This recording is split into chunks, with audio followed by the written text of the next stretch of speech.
It is an important video to understand the concepts of increasing and decreasing intervals. I am Anil Kumar. Welcome to my YouTube channel and the website Global Math Institute. In this video, we are making a very serious attempt to explain you the concept of how do we find increasing and decreasing intervals. A very important topic in calculus, which you learn before getting into curve sketching. Here's an appeal for most of my students who are seriously looking for understanding the concepts to watch the video and share their suggestions. Now in this video, which is going to be around 20 minutes long, we'll discuss some basic concepts with reference to the figure given here so that you can understand how do we figure out increasing and decreasing interval from any graph. And then we are going to explore further to master this particular topic with the help of 3 different examples. One of them is a polynomial, a continuous graph. The other one is a radical function, which is restricted on its domain.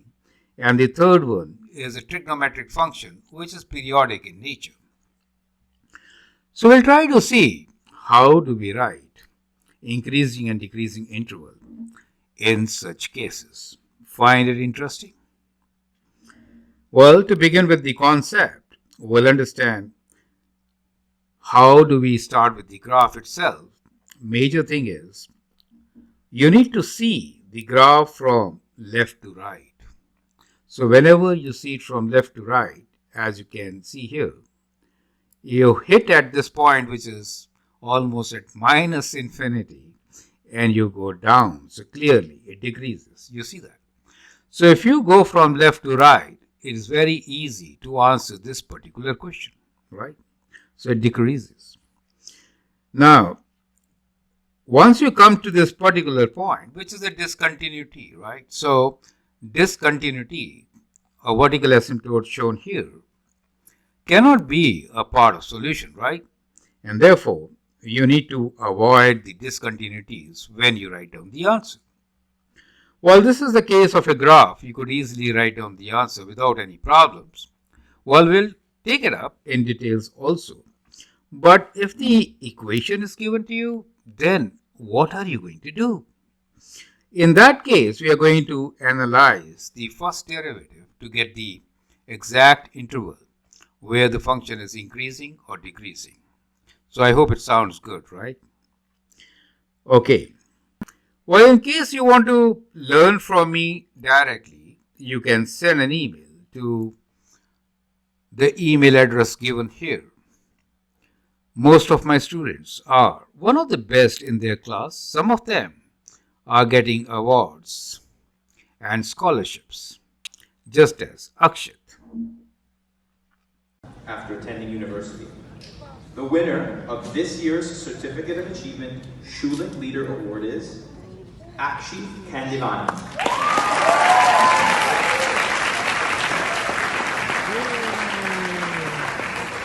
Great. Our student Akshit gets highest marks and the most prestigious Schulich Leader Award. You can be there. Join our classes and excel. Okay, now let's begin with the solution of these questions and also understanding the concept of increasing and decreasing interval. We'll start with the graph as such. So as I said, when you're looking at the graph of any function, you have to see from left to right, right? So always see from left to right. So if you start from left, you can clearly see that the graph is decreasing, and therefore this first interval is of decreasing interval. Identify where are you? Well, this is your vertical asymptote, which is at minus 1, 2, 3. So the equation of this line is x equals to minus 3. The other vertical asymptote, let me write down the values first, is at x equals to 1. Correct. So you see that from minus infinity to minus 3, the function is decreasing. So we can write down decreasing interval.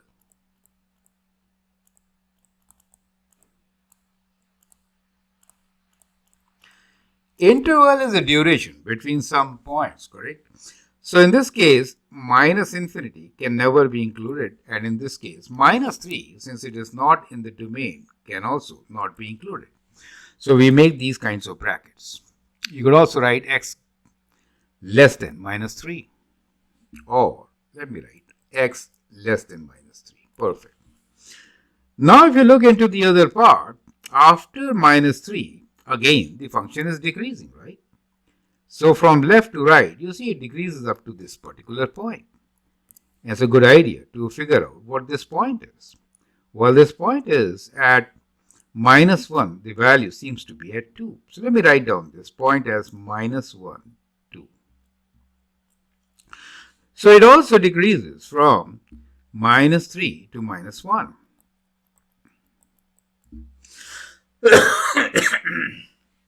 So I hope that is clear, right?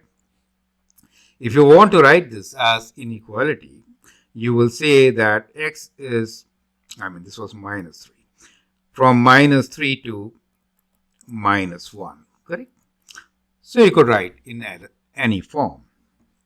Now, further, it now increases, right? Makes sense? So you see now, it actually increases, right? It increases. But it can go only up to 1. There's a discontinuity right there.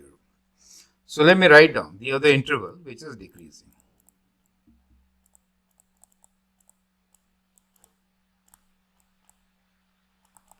So decreasing, I again wrote decreasing, sorry for that. So let me write down the other interval, which is increasing.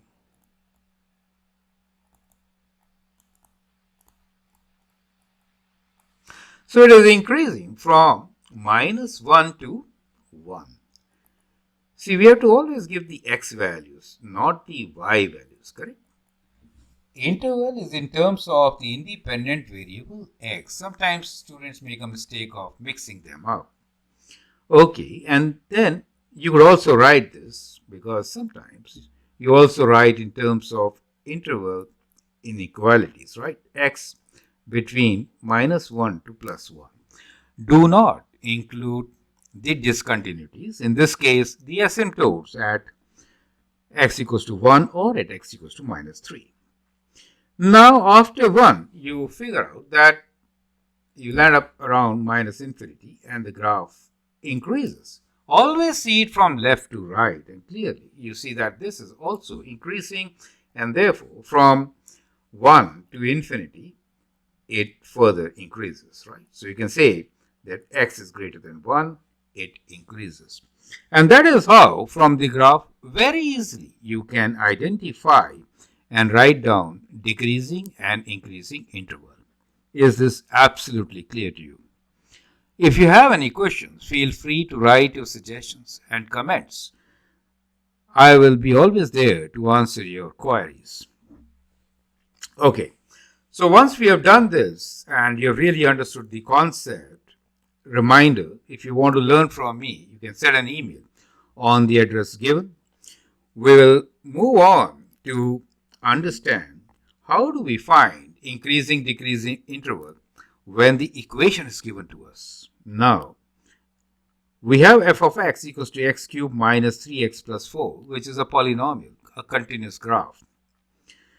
To find increasing decreasing interval, we need to analyze the first derivative. And the concept is that if the first derivative is greater than 0, in that case, it is increasing, correct? Positive, right? And if the first derivative is less than 0, means negative, it means it is decreasing. First derivative is what? First derivative is just tangent gradient, right? Or slope of tangent, right?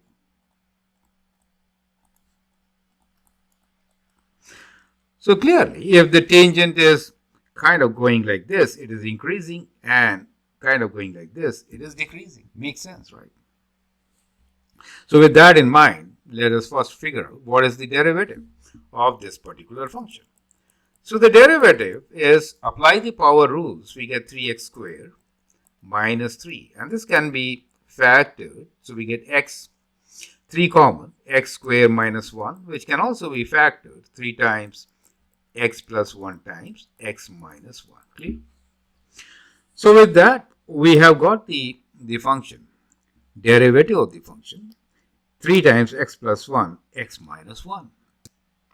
Now we need to analyze this derivative using the first derivative, zeros, which are called the critical numbers, right? Okay. We need to find where is this derivative positive and where is it negative. For that, we'll find critical numbers. Critical numbers are when the derivative is either equal to 0 or it does not exist. In a polynomial, it could be 0. 0 means turning points, right? So now, we know in this case, x equals to minus 1 and x equals to plus 1 gives us zeros. So we are now going to analyze these intervals. So our interval is from minus infinity to minus 1 and then from minus 1 to 1. So minus infinity to minus 1, minus 1 to 1 and from 1 to infinity. Let us take test point in these intervals. Less than minus 1, we could take a test point, say minus 2. Between minus 1 and 0, 0 is a good point, and then 2 greater than 1. The factors are 3 times x plus 1 and x minus 1. X plus 1 will be negative if I substitute minus 2, will be positive if I substitute 0 and 2. For x minus 1, it is going to be negative for minus 2 and 0, but positive for 2. Now, the derivative as such will be what? Is a product of these two. So, two negatives makes a positive, right? And one negative will make it negative, and that is positive. So, clearly, we see that the derivative is positive from minus infinity to minus 1. So, I'm showing it with this arrow, okay? Let me just highlight it now. And then it is going down and then going up. Clear? So, we have our solution, and that is, we know that the derivative is greater than 0 in the interval from minus infinity to minus 1, and therefore it is increasing, and also after 1, correct? So in this interval, the function f of x is increasing. You get the idea. Now, let us analyze the negative part. So the derivative is less than 0 in the interval from minus 1 to 1. So in this interval, it is decreasing. Make sense? Perfect. You understand? Now from intervals, you understand how we can identify where the function is increasing or where is the function decreasing. Correct? Let me show you with the graph of this function. Okay. Now here is the graph of the function f of x, x cubed minus 3x plus 4. We found its derivative as 3x squared minus 3, which was 3x squared minus 1, which was 3 times x plus 1 times x minus 1. And we found that it was 0 at 2 points very clearly, and those 2 points are shown in the graph, which are at minus 1 and plus 1. Clear? And you can see from the graph itself, on the left hand side, it is increasing. Do you see that? And it's increasing after this. Perfect. As we had identified before. Perfect. Now, in between, it is decreasing from minus 1 to plus 1. Perfect. So that is how we figure out from the derivatives. And clearly, We have understood that if the derivative is greater than 0 or positive, that means if I draw a tangent, right, it is going up, means positive. In this region, it is going down, right, means negative. And then again, it is positive. Do you see that? So that is the increasing interval. And if the derivative is less than 0, means decreasing interval. So is this concept absolutely clear to you? Perfect. Make a note of this, right? So what do you notice at turning points? Let's identify a few things learned here. That is, at turning points, what is the derivative? The derivative is always 0. You see that? And on either side, it could be positive or negative, which we tested using interval table. And we identified the intervals for increasing and decreasing. Is that clear to you? Perfect. So that is very important. You can always come back to me and understand more concepts. Perfect. Let's take the next example now, okay? Next is a very important question, which is square root of x. The other day, while I was teaching my student this particular function, it was difficult to understand how we get undefined point in between. But today, I'll try to explore, rather elaborate more on it so that it's not very difficult for you to understand. The function here is x minus 2 square root x. Let's find the derivative as we did earlier. Derivative of x is 1 and minus 2. Square root x minus 2. Okay. Square root x. You normally write x to the power of minus half and then minus half and x to the power of, we could directly write this as 1 over 2 square root x, right? Ultimately, this is what the derivative of square root x is, right? You could simplify this as 1 minus 1 over square root x. Since 2 and 2 cancel, perfect, not a problem. And now we can take square root x as common denominator and we have square root x minus 1. Now look here. When you have this kind of a derivative, you will realize that at x equals to 0, it is not defined, right? So that is also a critical number. So you see, the derivative at 0 is not defined, so it does not exist. Do you see that? But 0 is also a critical number. It is a critical number. Okay. Since you see the function is defined for x greater than equal to 0. The function is defined for x greater than equal to 0. Derivative is not defined at 0 because it is a corner point. You know the reason? End point. At end points, derivative is not defined.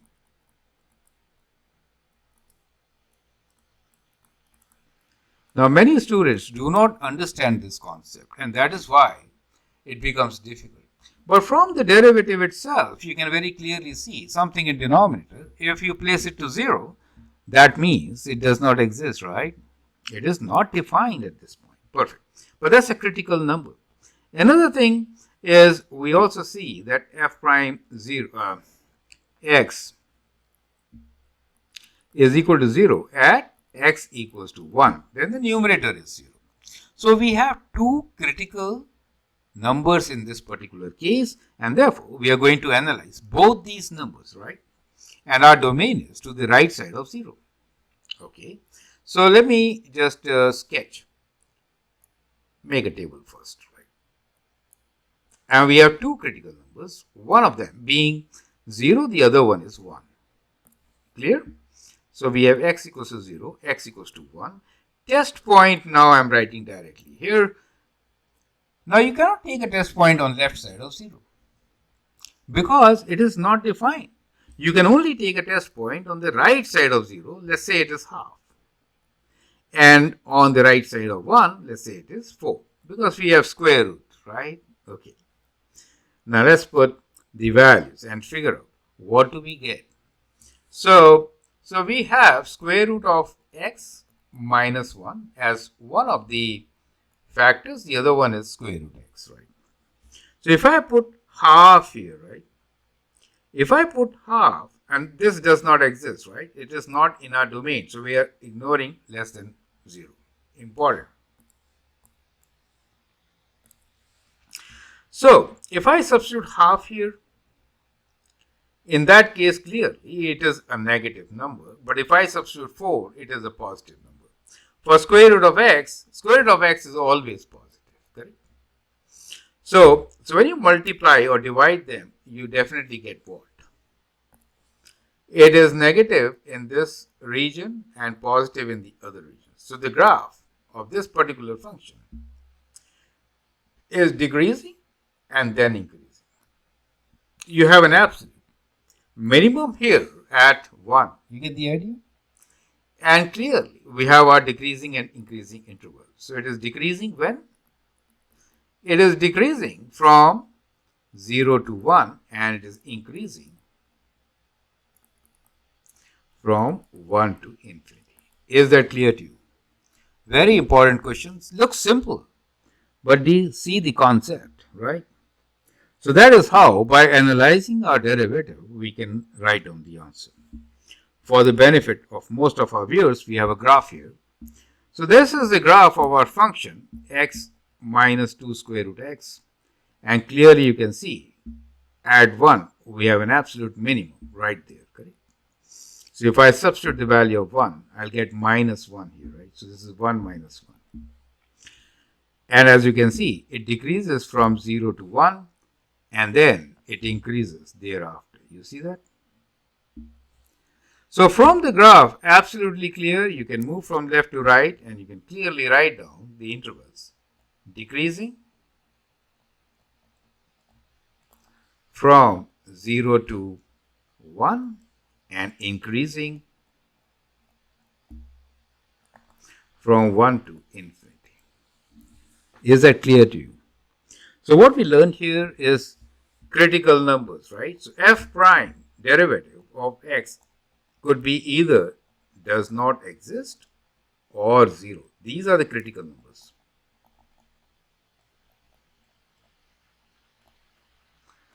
You have to analyze in the intervals found with these critical numbers to get the right answer. Perfect? So, I hope that is absolutely clear. Feel free to write your comments and suggestions. Next, very important topic. And now we'll look into a function, which is trigonometric function. F of x is 2 sine x cos x.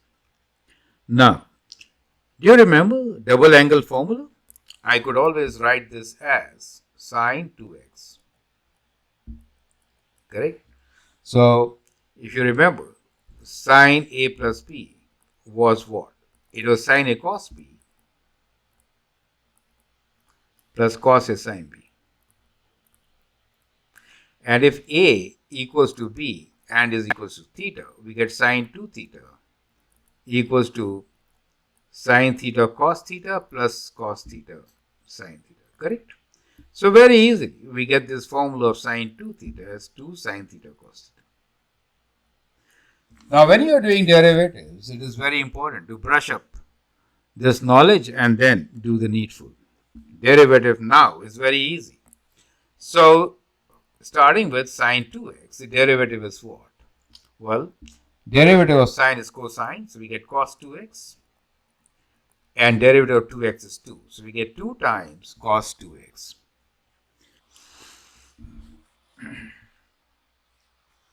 So now, let us try to analyze this derivative. I'm going to equate it to 0 to find the critical numbers.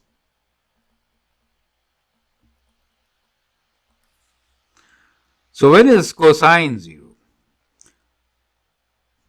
Cosine curve is 0 at pi by 2, right? 3 pi by 2 or multiples of pi by 2, it is 0, correct? So we know the critical numbers are at, so here we have 2x, correct? So the argument 2x should be equal to 2n plus 1 pi by 2, right? those are the points when it will be 0. So when x will be equals to 2n plus 1 pi by 4, correct?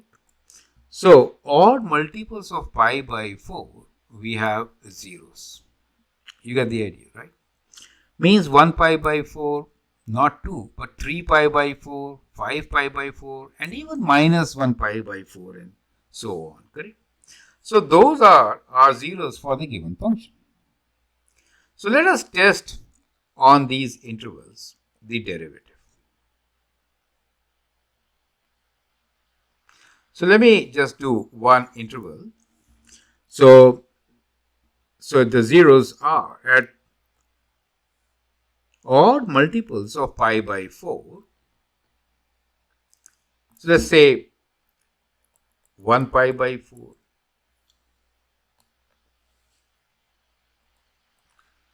3 pi by 4, 5 pi by 4, and so on, right? It's an even function, so on the minus sign it will be similar. So let's take a test point on either side of pi by 4.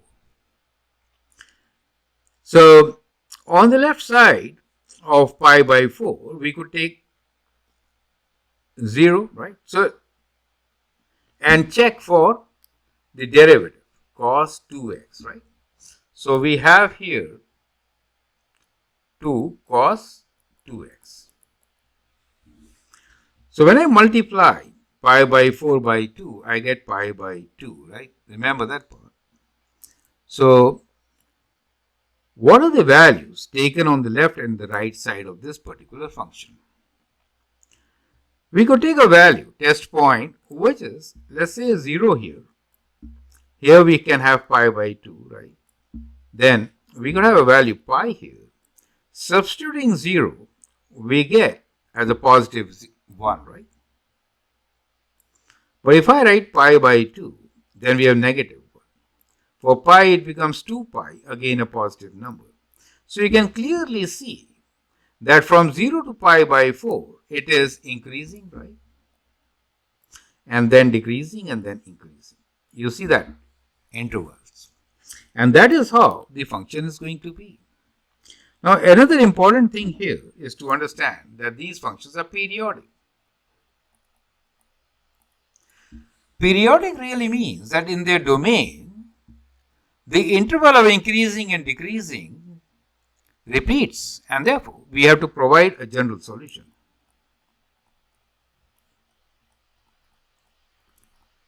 Perfect. You are with me on this, right?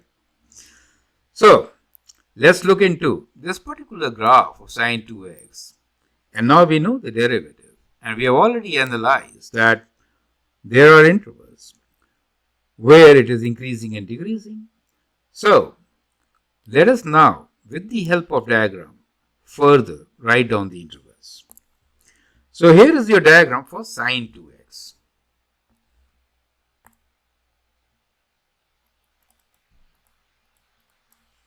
So as you can see, we have the sine graph starting from 0. The turning points are here, correct? And very clearly, it increases in this interval. Right? Now, we were showing increasing by a green graph. So let me draw green itself here, right? And it decreases thereafter in between. Do you see that? So how do you write this as an interval which is repeated? This is an exercise. You can pause your video at this stage and write down the answer. So very clearly, these points are pi by 4, odd multiples, right? So this is minus pi by 4. Clear? So we can see that it increases from minus pi by 4 to plus pi by 4, right?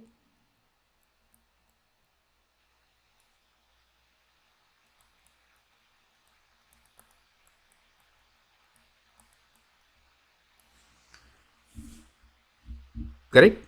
And then again it increases from, so this is 1 pi by 4, 2 pi by 4, 3 pi by 4. to 5 pi by 4. You see that? From 3 pi by 4 to 5 pi by 4.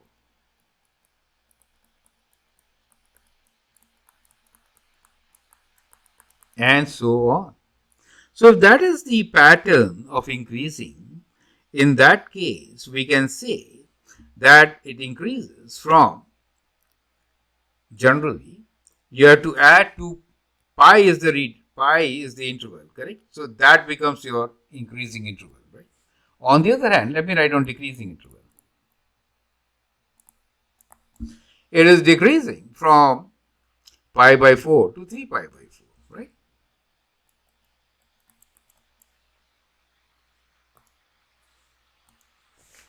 It is decreasing from pi by 4 to 3 pi by 4. And then it repeats, right?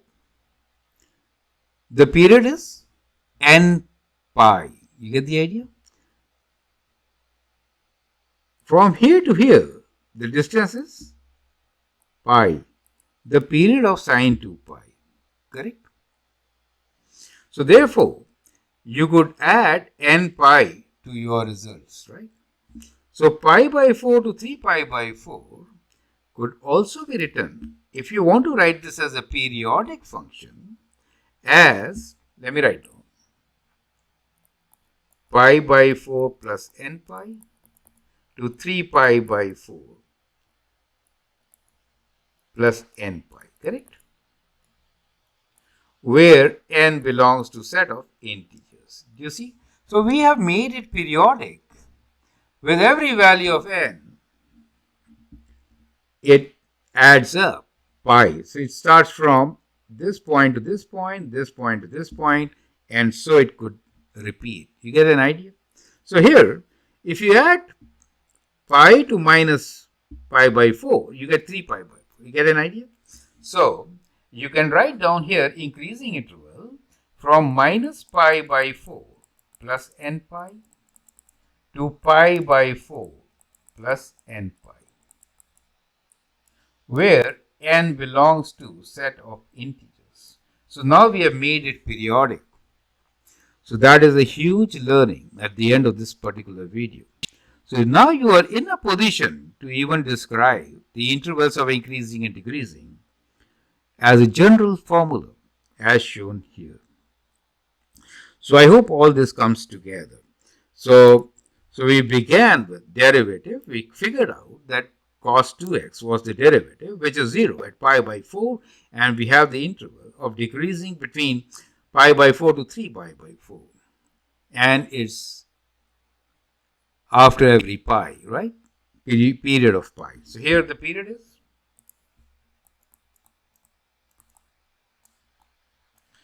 sine 2x is pi, right? So it repeats after every interval of pi. And therefore, we could write down this general formula as mentioned here. Is that clear to you? Perfect. So that is how we could write down the answer for this.